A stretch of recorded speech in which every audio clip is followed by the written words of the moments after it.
সবার প্রথমে 1 নম্বর বিষয় হচ্ছে আপনি আপনার সৃষ্টিকর্তাকে স্মরণ করবেন এবং সৃষ্টিকর্তার সাহায্য চাইবেন। 2 নম্বর বিষয় হচ্ছে আপনি কোনো রকমের টেনশন, কোনো রকমের প্যানিক টেনশন, কোনো রকমের রাগ, ক্ষোভ, যন্ত্রণা, কোনো রকমের খারাপ লাগা, কোনো রকমের অস্থিরতা, এই বিষয়গুলো নিয়ে আপনি বাইক রাইডিং স্টার্ট করবেন না। কারণ বাইক এটা এমন একটা বাহন যেটা 100% পুরোপুরি আপনাকেই কন্ট্রোল করতে হবে। স্টিল এই পুরো বাইকের ব্যালেন্সও, এই পুরো বাইকের ব্যালেন্সটা আপনাকেই আপনার বডি দিয়ে, আপনার পা দিয়ে কন্ট্রোল করতে হবে। তার মানে বাইক রাইডিং এমন একটা রাইডিং যে এটাতে আসলে 1 সেকেন্ড মনোযোগ নষ্ট হওয়ার মতো কোনো সুযোগ নেই।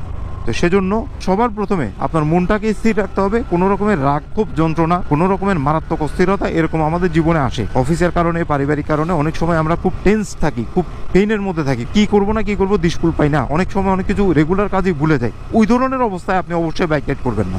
আপনি যদি মনে করেন যে আপনি স্থির আছেন, আপনি এখন পুরোপুরি ওকে, আপনি কন্ট্রোলে আছেন, তখন গিয়ে এবার আপনি বাইক রাইডিং স্টার্ট করবেন।